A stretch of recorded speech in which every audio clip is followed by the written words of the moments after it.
All right, guys, welcome in to week 13 of the NFL. We're coming off a big, huge NFL weekend, and we got a ton of games to break down, including the Thanksgiving Thursday matchups. We'll get to it on the other side. We'll see you soon. Give a damn about a hater when I feel like it.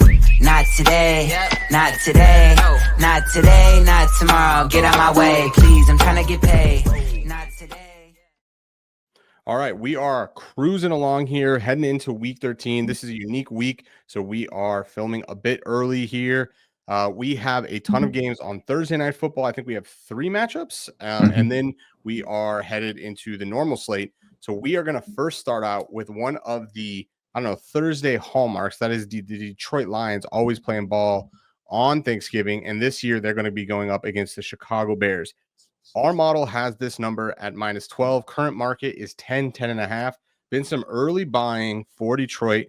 Detroit has been rolling this season. We have them as the number 2 pass offense, number 2 rushing offense, number 2 pass defense, and number 3 rushing defense. This is a team that I think a lot of people are now, based off of our comments, are coming out of the woodworks. It's a no-brainer. Detroit's going to cover every game from here on out, and they're going to obviously win the Super Bowl. So I know you are a tried and true Bears fan, Steve. So first and foremost, let's check in with you. We're a little bit past halfway. What is your thoughts? I want to get your thoughts on this game, but I want to get I'm your not thoughts. okay. Okay. All right. So talk to me about Caleb Williams so far, and then talk to me about how you think he's going to perform in this game, where he's going to go up against one of the best defenses. Yeah, I mean, that's absolutely going to be the key to the game, and no real surprise there. I mean, you mentioned it. The Bears and the Lions are 2 teams on different trajectories, right? Going into week 8, the Lions were 5-1, the Bears are 4-2. And ever since that loss on the Hail Mary to the Commanders, the Bears have been absolutely broken. 0-4 since then. They went 9 quarters without scoring a touchdown. Now, I will say they have looked better under the new OC Thomas Brown over the last 2 games. They've played both the Packers, which they lost on a game-winning, potential game-winning blocked field goal, right? And then they took the Vikings to overtime after coming back in that game, covering the first onside kick of the season, and then scoring a touchdown to scoring a field goal to take it into overtime. And then they lost on a field goal there. So for me, the key is going to be, can Caleb continue to improve? And we've seen it. We've talked about it all throughout this podcast this season. He's a rookie quarterback. You're going to expect rookie mistakes. He had a bunch of those in the game against the Vikings. But here's the thing that I found interesting. If you look at quarterbacks who've had at least a minimum of 100 plays, Caleb is 37th out of 40th in pass EPA among those quarterbacks. The only quarterbacks he's better than is Deshaun Watson, Spencer Rattler, and Bryce Young. Like not a crew you want to be a part of, right? Wow. And so on the flip side, though, you look at Jared Goff, he's third. He's third in pass EPAs this season amongst quarterbacks. And so to me, like that's going to be the key. I don't think the Lions are going to have a hard time winning this game, but if they do, they want to make sure that they pressure Caleb, make him throw, because he hasn't proven he can do that consistently. What scares me, though, is, again, the Bears have been playing better, especially on offense the last 2 weeks.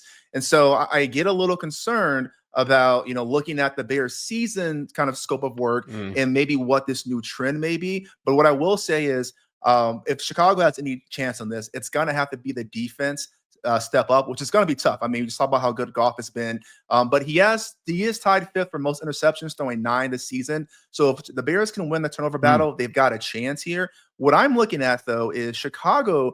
Again, no surprise here. Chicago has a good defense this season. They're ranked 5th in pass defense, but they're ranked about 20th. They're below average on the run, so they're not quite the prototypical run funnel team here. But I'm looking at potentially Jahmyr Gibbs props. Now, they haven't posted yet. We're recording this on Monday. But David Montgomery had an injured shoulder last week. He says he's likely going to play, but it is a short turnaround. But if you look at that, along with the Bears' propensity to kind of give up the big run, we saw them get kind of gashed against the Vikings, along with, they're having a pretty stingy pass defense. I'm wondering if there's some value there, especially with the potential Montgomery injury. Yeah, and I would say, I mean, I think Dallas right now is like so run funnel that it's like you just like have to run against them. But I think the Bears are a good candidate there. I like that angle there for basically trying to target Detroit's running back room there. Yeah, I like it. I mean, to put some stats on what you're saying, I agree with everything here. Caleb Williams, EPA, expected points per game, -1.8. Goff added 8.6 points per game. So these are Mhm. two quarterbacks on the other end of the spectrum. Yeah. One thing I think that, or I know the model isn't going to pick up as much is, and you've hit it on the head, I think perfectly, which is the defensive side of the ball, and Chicago definitely can play ball defensively. When we're looking at the defensive echo rate, 42% of Chicago's drives are getting to the 40. That's good enough for a top 5 defensive echo rate. So, I mean, this defense is good. And when you're trying to cover a 10 and a half point spread, points could be coming at a premium. And this is a divisional game on Thanksgiving.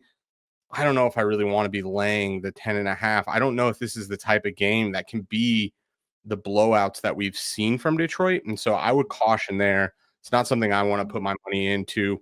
And I'm with you. I think overall, Detroit seems like the better play from a money line standpoint. But when you start talking about the spread, this thing is just getting bigger and bigger. I do want to get your thoughts, though, on what we're kind of seeing, this really crowd mentality that it's so no-brainer. Detroit is going to win the Super Bowl. Detroit is just going to cover every single game. Um, any caution, or are you kind of on board? Like, this team is unstoppable, so just get your money in. Um, not for cover every game. Definitely not. And we got some comments here about shout out Chad, saying the Bears look better every week and Detroit's a covering machine here. The problem I have with that is, like, what's the upper limit, right? If you're Yeah, saying Detroit is going to cover at 5 points, 6 points, or what about 10? What about 13? What about 27? Like, at some point there has to be a limit here. And I don't think you can just auto bet Detroit to cover, because those spreads are going to change again and again. Now, I think everyone's going to look at that Jaguars game. I think the 52-6 score, but, like, come on, it's the NFL. Like, that's an anomaly. You can't bank on that. yeah, So yeah, I do think Detroit is definitely playing well. And if we can pull up the landscape real quick, not to kind of jump ahead, but just to yeah, kind of put into a visual perspective here, you yeah. look Yeah, at that's a good teams, point. offensive and defensively, right? And so if you're new here, that top right corner is where you want to be, where you're good on offense from an efficiency standpoint and good on defense as well. I mean, Lions are the creme de la creme. Like, they're in the quadrant of elite, and they're kind of in their own little, atmosphere, Yeah, right? And so you look at, like, teams' weaknesses. The Lions definitely have, in my mind, the fewest, and so I think they're a legitimate contender. But yeah, let's not get crazy here. Anyone who says just fade the Lions, or excuse me, just bet the Lions to cover, I beg you to, what number would you not, right? yeah. So if you're going to bet 10 and a half here, at what number is too rich for your blood? Yeah, and I want to point out a couple different things. A couple of things. You're betting into a market. So right now this team is 9-2 ATS. So up until this point, if you blindly took them, you were printing money. The problem is you also don't have like plus 2,000, plus 4,000 tickets for Detroit either, because the market didn't think that they would necessarily be this good. Now we're sitting here. Now the market is caught up to this idea that they're really good. They're the best team in the NFL probably. And so now you're getting peak of the market pricing. So just know where you're buying within the market. You're buying, Tesla stock on the day of the Tesla like meeting. It couldn't be more hype, right? So just know that when you're going into this from now on, like, you're not getting any deals on Detroit from the spread, in my point, or in my perspective. So I just wanted to point that out and use some caution. Okay, so you're thinking Jamar Gibbs potentially rushing overs would be your angle for this game if you want to have some Thursday action. Yeah. I want to see what those lines are. We'll run some sims. Shout out Yeah. Unabated. Use code BTB for the 5-day free trial. We have a sim simulator. I was checking today. There are some rushing props up already for the Bears, but not for the Lions. And I think part of that has to do because of Those Montgomery's injuries. injury status. Obviously, that'll be a huge thing for Gibbs carries, attempts, and rushes, things like that. But that's definitely something I want to eye at. Okay, cool. All right, I like it. I would be in fully support. Run funnels, I think that's a great angle. Love it. That's some good Thanksgiving action to be looking out for. All right, staying on Thanksgiving, we're talking Green Bay versus Miami. Some very interesting teams. I was trying to think back of last year. Like, man, these are kind of like the tale of two teams. Now that two is back, it's been a very interesting couple of weeks. But right now we're looking at a Green Bay team that is top 10 in offense, 7th against the pass, 10th against the rush. And Miami, very interesting team. We have them 15th passing EPA team, 31st rushing EPA team. Our model is saying the number should be 5 here. Market is sitting at 3.5. It really hasn't moved all that much. But what's your take on this? Is the market getting this wrong and it's hard to price because of Miami and Tua, or is Green Bay just kind of going to start to really put the pressure on and just pull away? Yeah. I mean, this is another one that's tough for me where, I don't think it's, I don't know if it's quite as dramatic as, people may make it seem, but I do think there is something to look at what this Miami team has been doing the last few weeks. I mean, you look back that, this is a team that lost on essentially a game-winning, field goal at the end of the game against the Bills, right? I mean, they were tied up to that last drive, or there's a minute and some change left in regulation.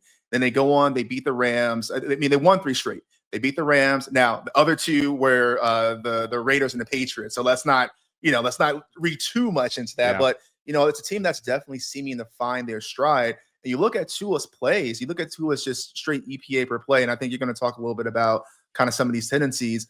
Yeah. Tua, just as their quarterback alone, is still kind of what you're expecting to get. Now, he's not quite as explosive as he was last year. This offense, at least, doesn't seem to be overall as explosive as they were last year. But Tua is still a positive influence in this offense. And as weeks go on, you expect him to find his footing. So I don't know. I think the Packers are playing real well. Clearly they're fighting for that top spot in NFC North. They got a lot of good things going for them. But this one, I'm kind of glad it doesn't meet our criteria.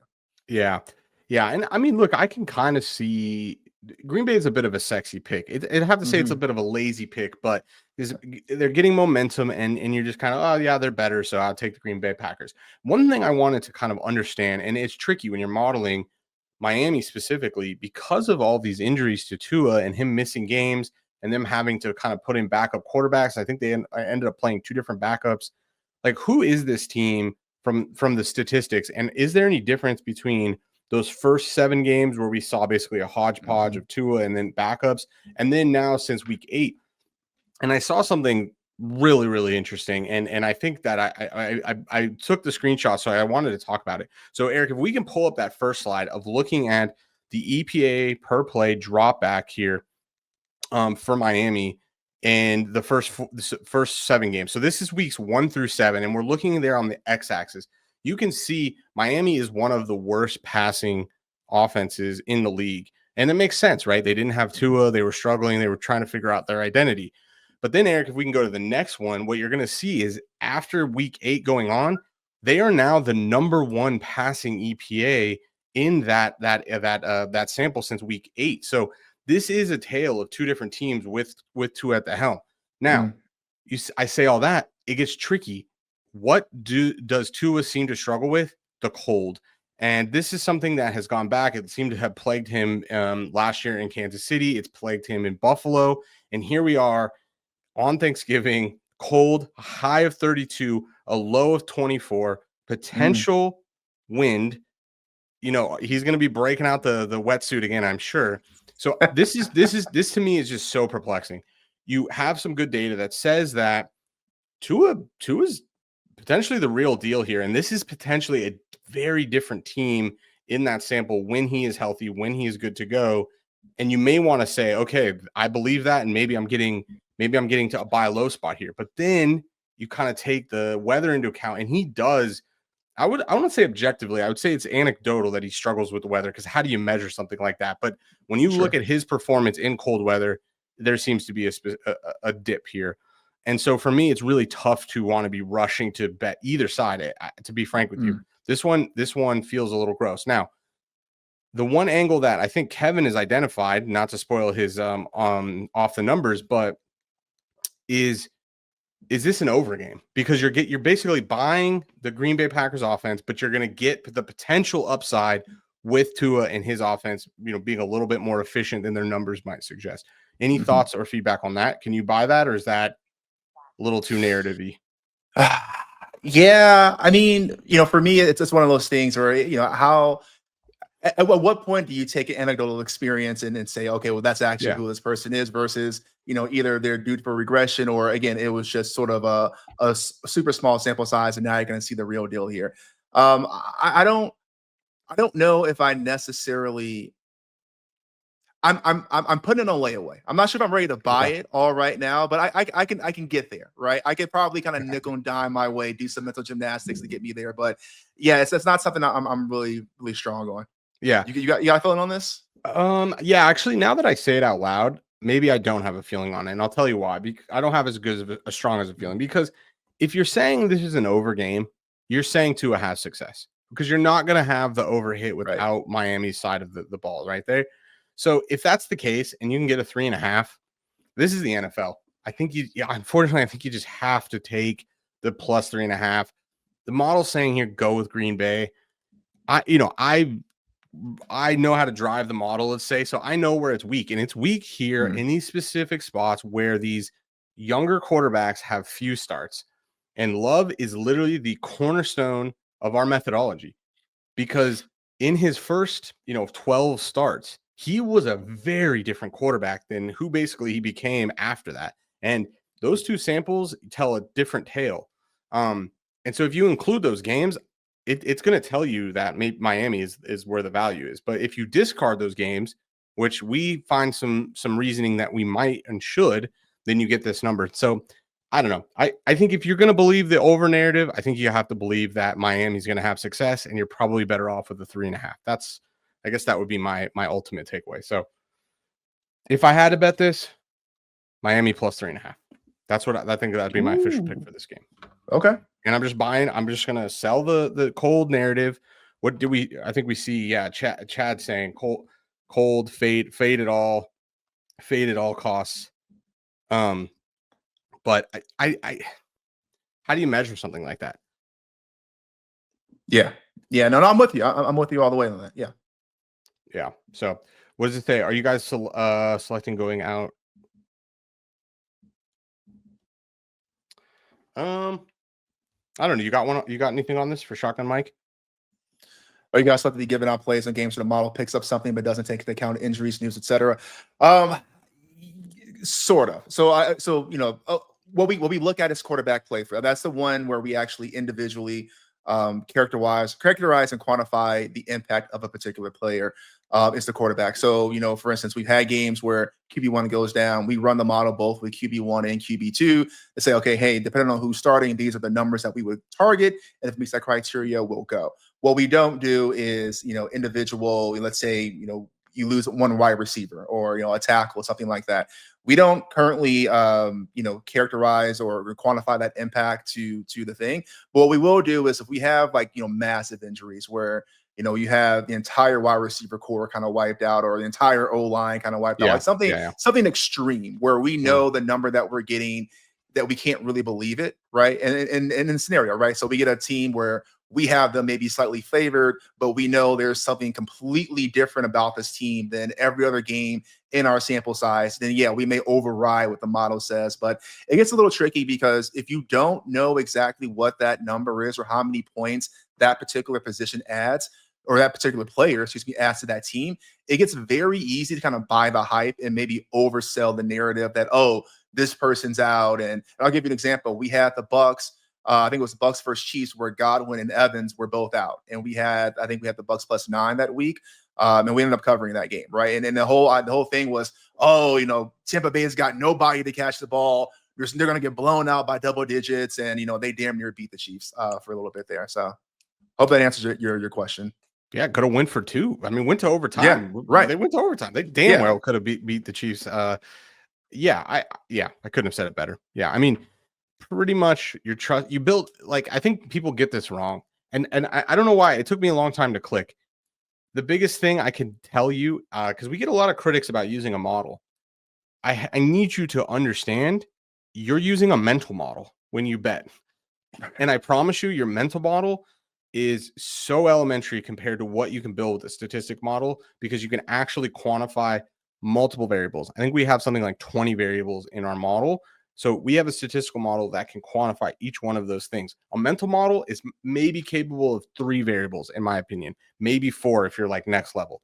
So you just need to understand that if you're betting with intuition and knowing ball, you're just using a mental model. Okay. And so when you're using a statistical model, you can build more into it, but all models are wrong, right? All models are wrong. Some are helpful. And so, in this case, we find that our model is helpful for us to beat the market.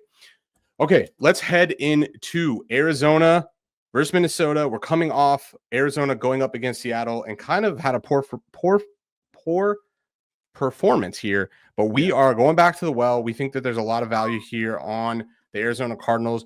There actually is 1+4 in the market that you can still grab over at bear with me, BetMGM, +4 -110 you can still get. We think there's a little bit even more value there from an EV standpoint because you pick up the push there, but you don't sacrifice any of your win probability. So Arizona Cardinals for us is an official play at +3.5, +4. I can't lie. I'm looking at these numbers, Steve. This one feels gross. Well, obviously, this is a buy low spot. Arizona Cardinals didn't play like we thought they would. That pick 6 for Kyler ended up pretty much being the game and really the cover for us. But when I look at these teams, they're actually quite similar, at least on the offensive side of the ball. We're seeing Arizona number 11th passing offense, number 12th rushing offense, but then Minnesota the 10th best passing offense, but 26th rushing offense. And when we look at equal rate, they both get exactly 51% of their drive to the 40 or better. So from a drive standpoint, they're very similar. So tell me why you either love this bet or hate this bet. Yeah, I mean, I think this is, like you said, it's a buy low spot here. And I think what you're looking at for the Vikings, at least in my opinion, is this is kind of a tale of two teams. Now, I won't say it's as nearly as extreme as someone like the Dolphins, for instance, right? But I mean, we talked about this in the first few weeks, and Sam Darnold was the darling of the league.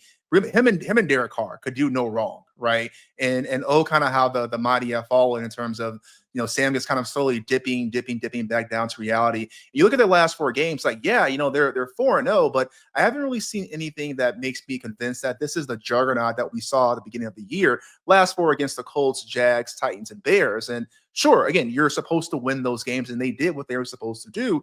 But again, I think that you have a team here, like you mentioned, very similar to the Arizona Cardinals, and I don't see anywhere where they're absolutely going to dominate them. If we pull the graphic back up here, the one thing I did want to kind of point out, what I'm curious here, is we talk about, some of these things like the alcohol rate to get into the opponent's 40, but what about the success rate? And we have, if you guys haven't heard these terms, if you're new here, in the description, we have kind of the definitions of what we're talking about here. But the defensive success rate for Minnesota, you can see they're 61.8%. I'm looking here for Arizona to kind of have really that sort of offensive success, especially in early down scenarios. I'm not going to say I'm banking on them having explosives, because that's not something you can really rely on week in and week out. But I think that this matchup against, I want to call them a suspect Vikings defense. I don't want to disrespect them like that, but I think an exposable Vikings defense to the right offense. And I think Arizona is that offense that could give them some problems. So if you're getting anything at 3 or more, or 3.5, or get the 3 in the hook and a little bit more there in an NFL game, I think with 2 pretty tight teams, I'm taking the points here.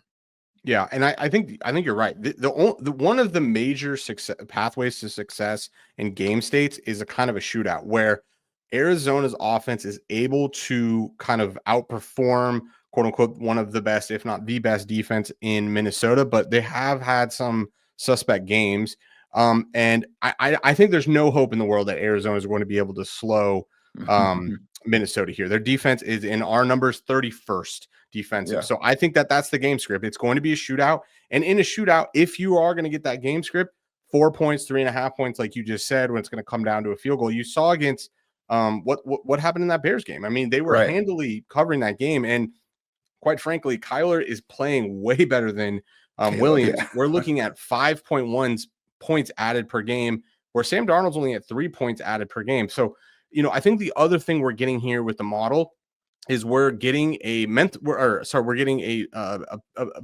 better quarterback potentially here with Arizona, and a little bit of better quarterback play. And so we're going to have to see that come into fruition, because again, Seattle actually rattled their cage, and that pick 6 kind of was the game. And so we're going to have to see and need to see a lot less mistakes in order to cover this. What the model is all over it, 3.5, 4. Get it while you still can. All right. Any last thoughts on this game?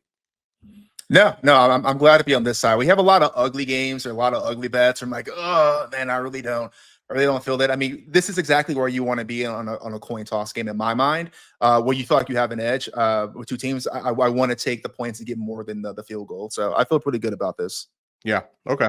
I don't know how to feel about it. This is definitely not one where my mental model would pick this up, but it is also one where I'm not like, I don't understand it. Like it makes sense. Like, and you can understand the game script. Like there's been plenty of games where Minnesota they have this good defense, but they just get into these weird kind of shootouts that they shouldn't really be in. And the Cardinals are kind of like perfect to play that role. They've had these really impressive offensive showings. This would be the one that we're hopeful to get if we can get it. Okay, cool. Well, we're headed into one more game of the week, another model pick for us. And I can't lie, I love this one. And it just makes me so square, but I love it. Tampa Bay versus Carolina. We're all over back-to-back weeks. Tampa Bay -5.5. We're getting better quarterback play. We're putting the difference here. I'm trying to find my numbers. Okay, there we go. Baker Mayfield, 5.9 points added per game. Bryce Young, -7.5 points added per game. So if I could just sum this up, we're getting the better quarterback. Now, Bryce is getting a little bit of he's heating up a little bit. He obviously had a successful game against KC, who's just begging to lose a game. But again, they snuck it out. But I don't know. I love this bet here on Tampa Bay. They're catching fire. They're getting a lot of key pieces back at injury, which makes me like this even more. But tell me why you love or hate this bet, Steve.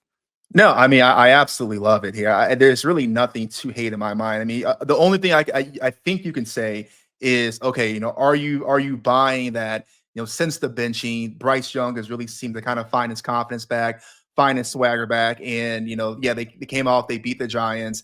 They had a hell of a game against the Chiefs, and then they came back and beat the Saints a couple weeks ago. So you can make an argument that, Carolina, we're kind of seeing them do some weird things like they did last year when they had no business winning any games whatsoever.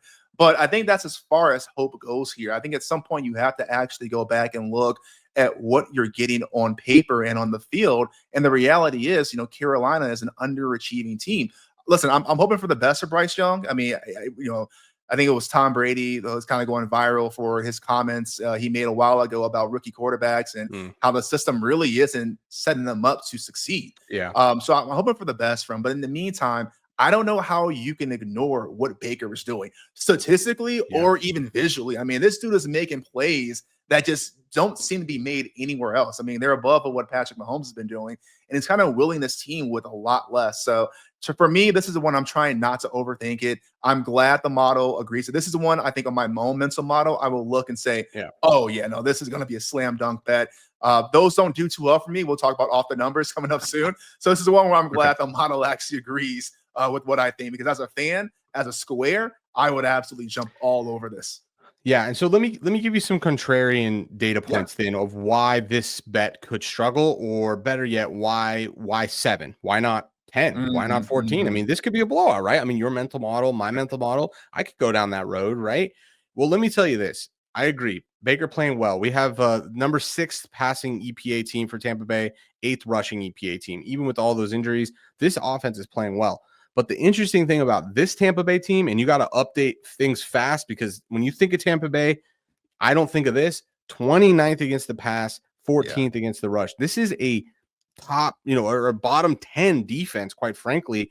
And one of the more important stats here, defensive echo rate. So how well do teams, or what is the rate in which teams get to the 40 or better? Meaning, basically, what percent of their drives can they kick a field goal or be in field goal range or score a touchdown? Carolina, 61%. We don't think of them as a good defense. That makes sense. Tampa Bay, defensive echo rate, 59%. 59% of their opponent's drives are getting to the 40 or better. So this is concerning, because quite frankly, are they going to be able to slow Carolina down? Are they going to, Bryce Young isn't playing well. That team isn't playing well, but are you going to be able to do anything on the defensive side of the ball?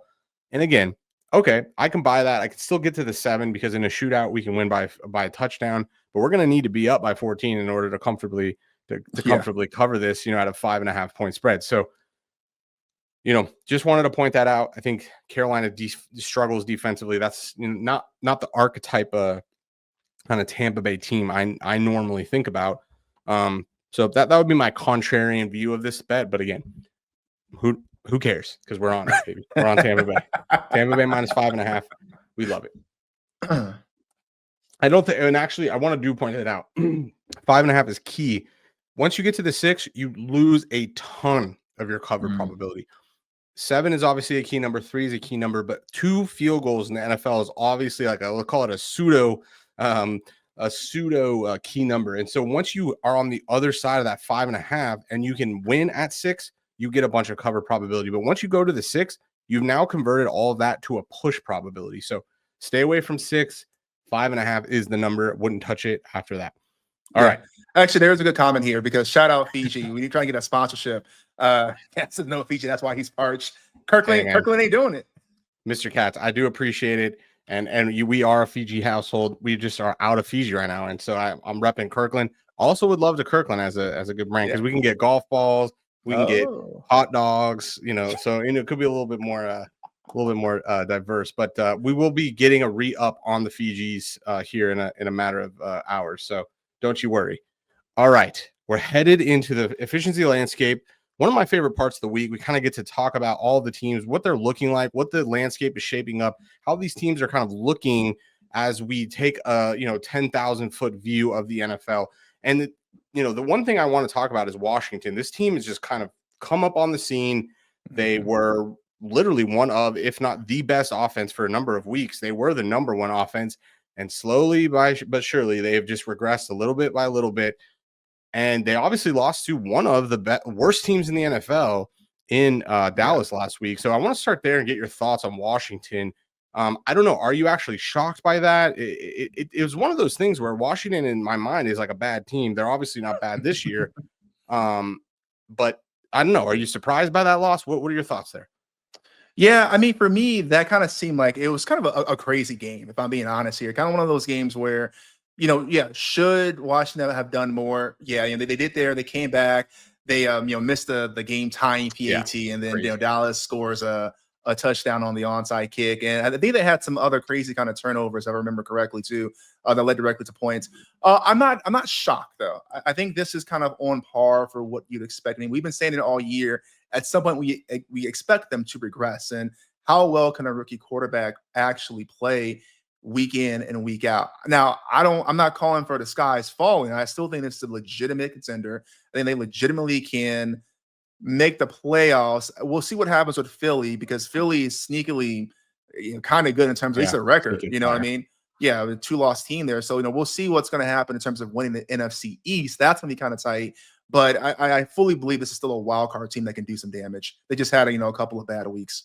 Yeah, and we talked last week, if we could bring back the efficiency landscape, we talked last week about this parlay that has some value, which is Detroit and Buffalo. After we sit here, we're 12 weeks through the NFL. We talked a little bit about this at the beginning of the show. But Detroit, oh my, is just I was trying to find and think back in my mental catalog of like, who is the archetype of Detroit that Detroit is kind of exemplifying this year, where all of a sudden everybody knows that Detroit's going to win the Super Bowl. It's a shoo-in. Might as well not even play the last half of the season. And we talk about it so much on the show, and really all of what we do, and a lot of our thesis from a betting standpoint is NFL equals chaos. It does not equal order. Yeah. And that is the one thing I think bettors really struggle with, especially at this time of the year. So are you going all in there? I know we kind of already talked about this a bit, but or is Detroit this year kind of the exception to the rule? Because some of me kind of I can kind of understand where like, oh yeah, they're just better than everybody. They're blowing everybody out. But then when you kind of look into some of the blemishes, you're like, oh, like this team lost to Tampa Bay. They should have lost to Houston. Like, right. Is this team, like, once we get down to, them having to play better and better teams in the NFC and then in the AFC, right? Like, right. I don't know. Yeah. And to me though, Detroit feels like San Francisco felt last year, okay. Where everyone it was a foregone conclusion, kind of halfway through the season. I think right before like Debo went down, they had that 2 or 3 game skid. And then they kind of kicked back up afterwards. They were kind of beating on everybody, and they kind of made their way through the playoffs. They had a kind of a tough game against Detroit.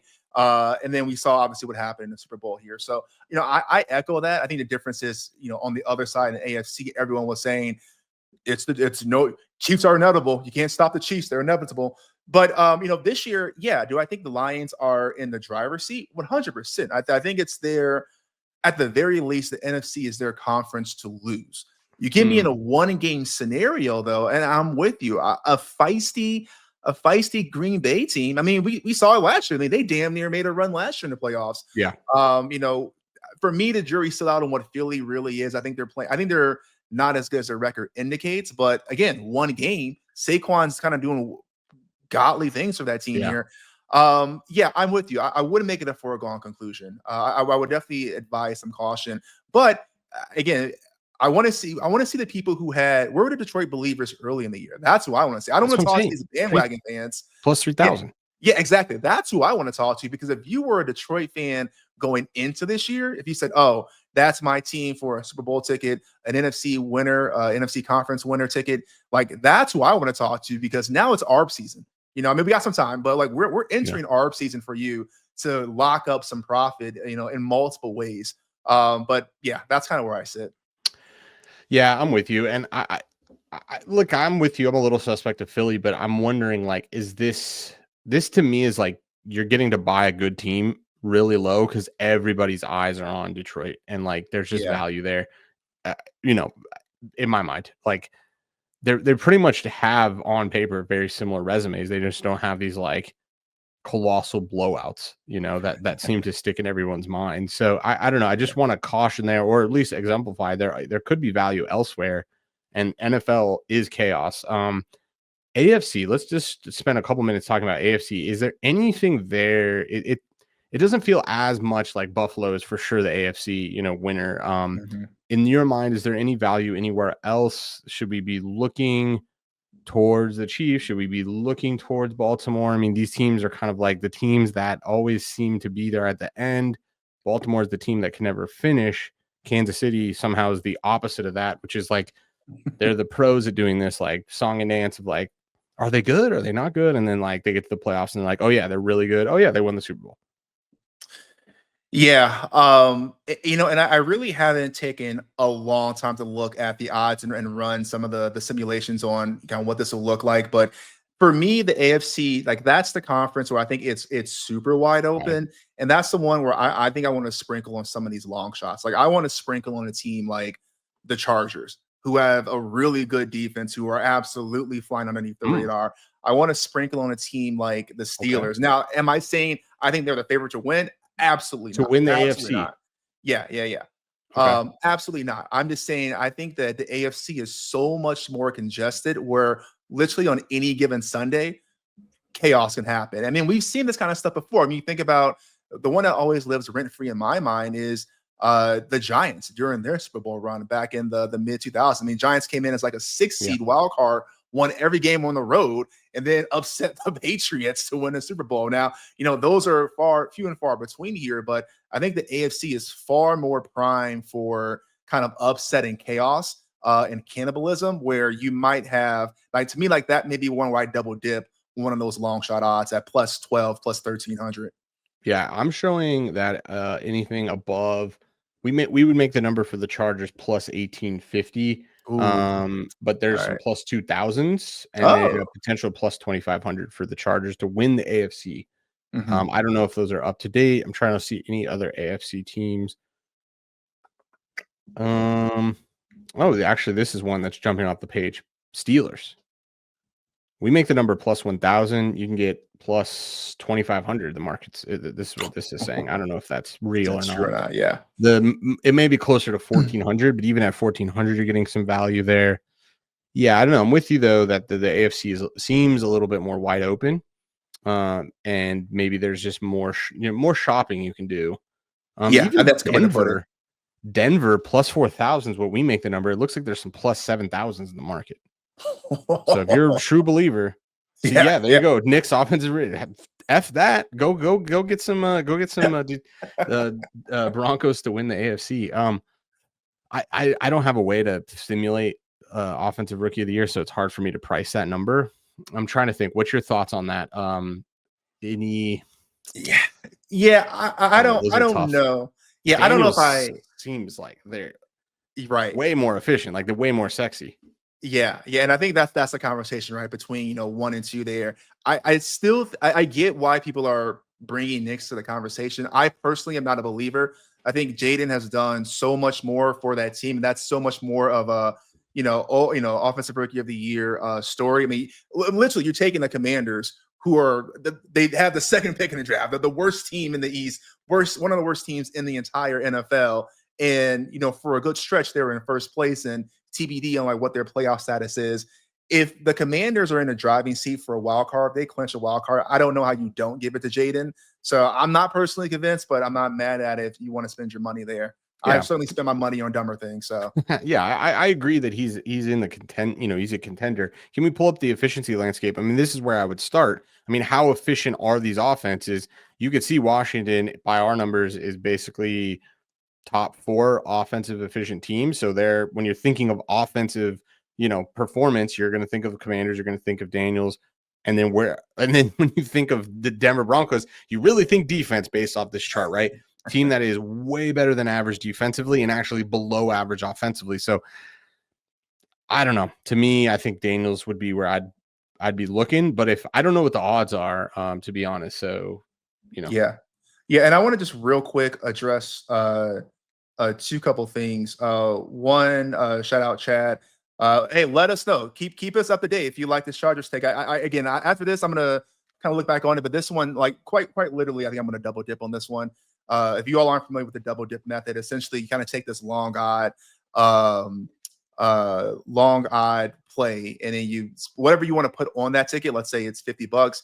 You divvy up into two $25 tickets, and in that way, you can cash one out, kind of recoup your original investment plus some profit, and then leave the other one for the complete upside. So it kind of gives you more than this all or nothing, do I, don't I, kind of, struggle you people tend to get themselves in.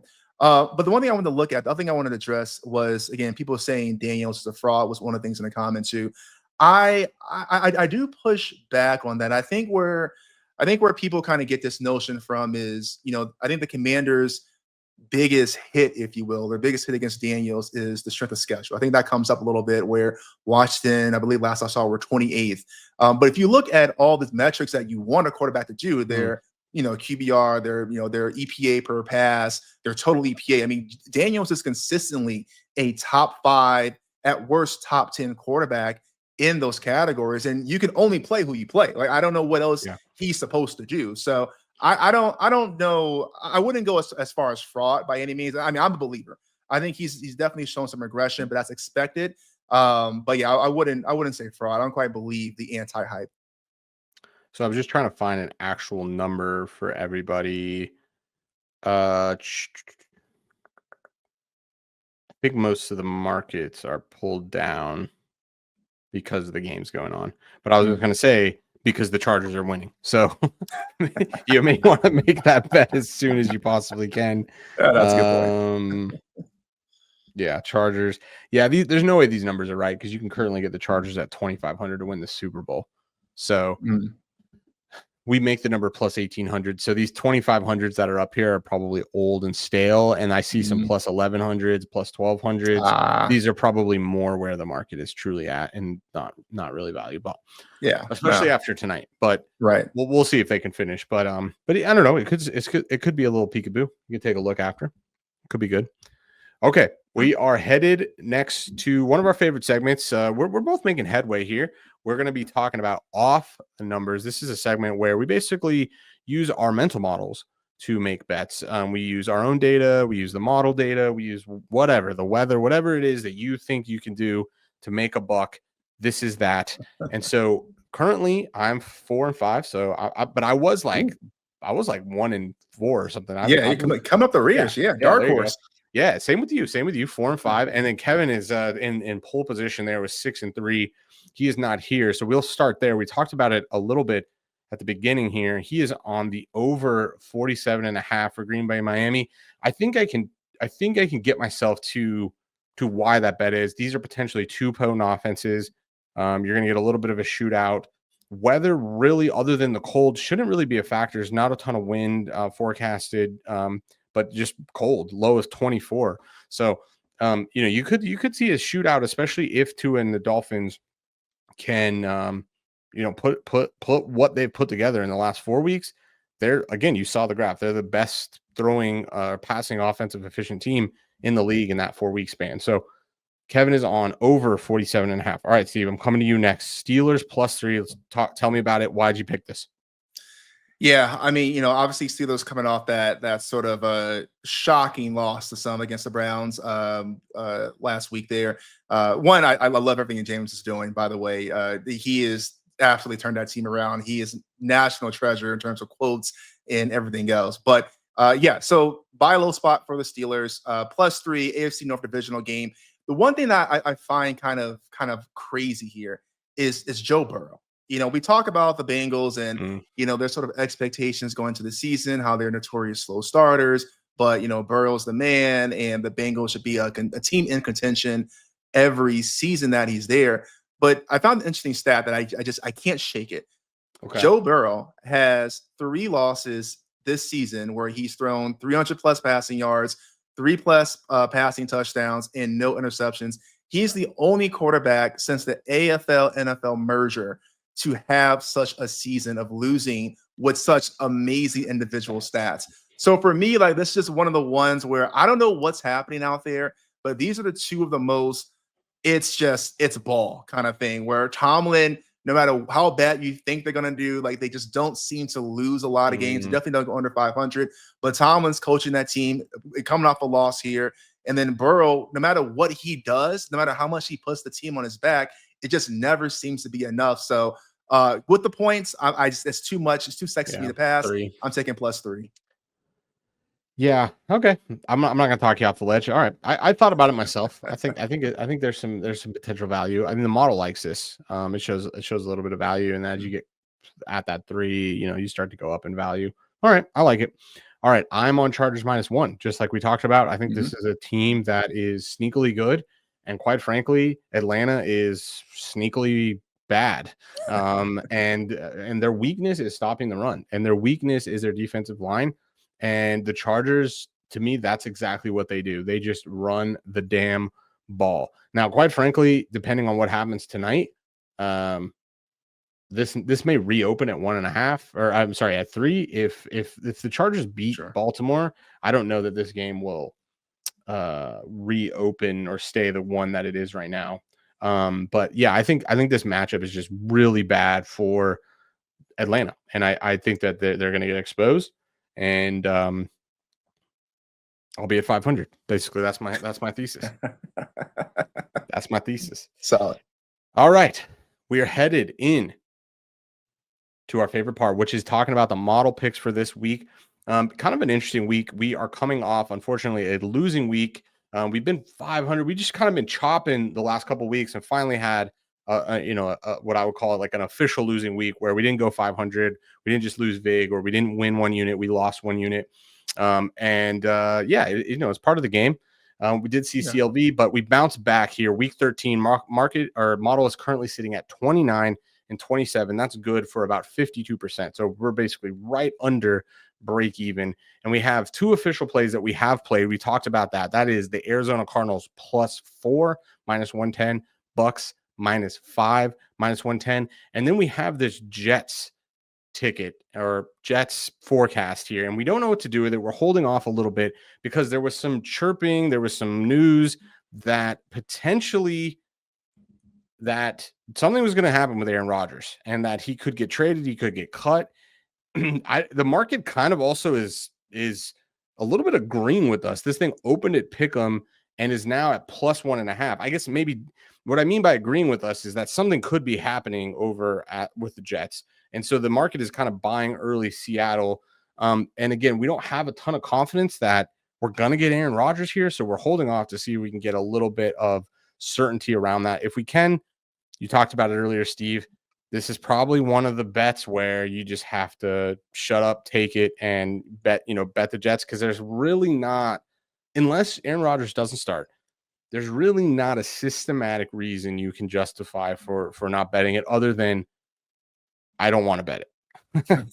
And I promise you, if you use that as your the threshold, your litmus test, you will struggle, because it's a lot of trickery. And the one thing I do want to point out with these models, good models lose 45% of the time. That's a lot of losing. That's a lot of losing, right? 55% is a tough thing to grasp. It's really difficult to understand. I also want to point out bad models win 50% of the time. Okay. So it's a small edge, and the kind of comfort of all this, I guess the better way of saying it's very uncomfortable. It's very uncomfortable to do this stuff and to work through some of these things. So that's why we haven't officially played the Jets yet, but is a potential play for us. All right, Steve. How are you feeling overall about week 13? How are you feeling how we are, where we're at in the season right now? Yeah, I mean, I think I like where we're at right now. Obviously everyone wants to win a little bit more, but again, we talk about it. One of the big things about us is that we are completely transparent. We're not going to BS you. Like, this is what it actually looks in, day out. Anyone can get hot over a 5 or 10 game sample and kind of gloat and promote that, and essentially scam people out of their money. But this is what it looks like. I mean, at 6 bets so far this season in NFL, then another 130, 140 bet. Yeah. In college, like it is a grind, an absolute grind here. So I'm feeling pretty good. I do like the card this week. I'll be honest, talking about being uncomfortable, I can be man enough to admit that I'm scared. The Jets, that stinks to high hell. What worries me too is, from the reports I've seen, is that Aaron he's refusing to get medical evaluation because he's fearful of getting benched. So essentially, he wants to play. So the question is, what's hurt? How bad does it hurt? And is that the reason why we're seeing the Jets struggle so much? I don't know. But where we're sitting right now, love the two plays, and hoping for a good weekend.